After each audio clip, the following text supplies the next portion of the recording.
Let us look at the moment. The moment.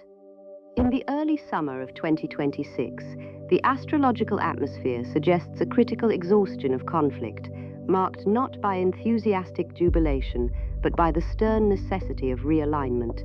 The event chart for June 15th in Washington is grounded in a Virgo ascendant, a sign of meticulous analysis and service, indicating that this agreement is the result of exhaustive technical scrutiny rather than a spontaneous emotional reconciliation.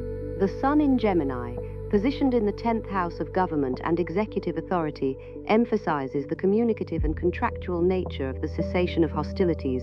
The war ends through the medium of words, treaties, and clauses. However, the heavy hand of Saturn is imprinted upon this moment, with Saturn in Aries forming a precise, near-exact square to the United States natal Sun in Cancer.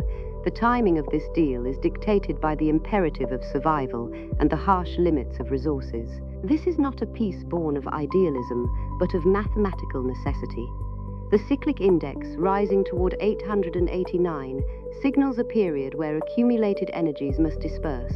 The tension that has held the geopolitical membrane taut is seeking release. There is a distinct signature of stabilization through restriction here. The war has likely become too costly, too entangled, or too damaging to the infrastructure to continue. Visually, the tarot offers an intuitive overlay to this sky. The card of justice, upright, presides. The scales have weighed the cost of continued aggression against the burden of negotiation, and the balance has tipped. Yet, looming in the background is the Hanged Man, suggesting that the peace required a shift in perspective, a suspension of the old aggressive posture to achieve what it touches. This ceasefire lands directly upon the nervous system of the American body politic. The transiting Saturn in Aries sits in a crushing square to the nation's natal Sun, representing the leader and the national identity. In mundane parlance, the executive branch is feeling its power curtailed by external realities or internal fatigue. For the United States, this deal represents a capitulation to the laws of physics and economics. The leader, whether the president or the military establishment, is forced to acknowledge a limit. This transit often coincides with a heavy-handed governmental decision that is unpopular but necessary for the preservation of the state structure. Simultaneously, transiting Jupiter in Cancer creates a quincunx to the US natal moon, representing the public, and an opposition to natal Pluto, symbolizing underlying power blocks and deep finance. This tension highlights the economic dimensions of the arrangement. The peace is likely purchased through financial concession or a complex restructuring of debt and assets, Jupiter's expansion in conflict with Pluto's entrenched interests. The public mood is ambivalent, craving the security that Jupiter promises in Cancer, but uneasy about the price paid to the deep state mechanisms symbolized by Pluto. Crucially, Mars, the planet of war, is positioned in Taurus, the sign specifically ruled by Venus, and traditionally associated with Persia. Mars in Taurus is a dignified placement for the Iranian side of the equation. It implies a stubborn, enduring capacity to hold ground. The fact that the agreement is signed while Mars remains in this fixed sign suggests the Iranian state exits the conflict with its material resources, such as oil, territory, and military hardware, intact and consolidated. They are not defeated, they are simply stopped.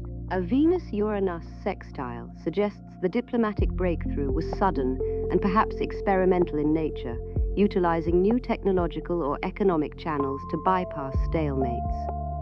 How it rolls forward. The period immediately following the signing is characterized by a rare and profound harmonization of the outer planets, suggesting that this agreement is the capstone of a larger geopolitical restructuring. Throughout July 2026, a nearly exact grand sextile forms involving Uranus, Neptune, Pluto, Jupiter, and Saturn. This is a once-in-a-generation configuration. It implies that the cessation of hostilities between Washington and Tehran is merely the visible leading edge of a total overhaul of global alliances, economic frameworks, and power structures. The architecture of peace built in June will be tested and expanded by these flowing trines and sextiles. Uranus trine Pluto indicates that the underlying power dynamics of the world are shifting from top-down control to decentralized networks. The old hegemony is dissolving into something more fluid. Jupiter trine Saturn suggests that the legal and financial frameworks put in place to enforce this deal will have surprising durability and institutional support. However, the calm is not permanent. By mid-August, a total solar eclipse at 20 degrees Leo looms on the horizon. Eclipses act as cosmic snips, severing connections or obscuring the light. This path of the eclipse across the sky warns that the leader who signed the deal, whether the US executive or the Iranian head of state, may face a sudden challenge to their authority or a shadow reveal regarding the terms of the agreement. The Leo eclipse often brings a crisis of prestige or a dramatic collapse of a public figure. Watch for news of espionage, hidden clauses in the treaty, or a sudden health crisis among leadership in the weeks following this eclipse.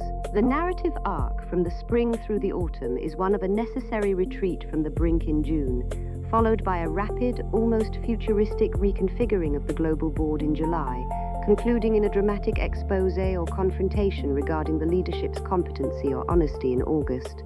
Summary. The astrological signature of the US-Iran deal reveals a pragmatic peace wrung from the jaws of exhaustion and financial constraint, stabilized by a rare alignment of outer planets that locks a new world order into place. First, we see a consolidated Iranian military leverage, driven by Mars in Taurus, remaining strong. Iran ends the war not from weakness, but from a position of secured material advantage. Second, there is an executive constriction in the US, signaled by the transit of Saturn square the US Sun.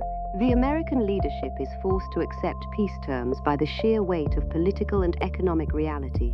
Third, a restructuring of deep state finance is indicated by Jupiter opposing the US natal Pluto, suggesting the treaty is likely underpinned by vast, complex settlements regarding debt, oil credits, or frozen assets. Fourth, legitimacy challenges for leadership are anticipated by the total solar eclipse in Leo. Expect a sudden scandal, cabinet reshuffle, or shadow revelation that threatens the domestic standing of the administration that signed the accord. Finally, a global diplomatic reset is powered by the grand sextile of outer planets in July. The bilateral agreement triggers a wider cascade of treaties and technological alliances that fundamentally alters international relations. The stars decree that while the guns will fall silent in June, the true nature of this peace, a transaction born of necessity and architectural realignment, will not be fully understood until the late summer eclipses pull back the curtain.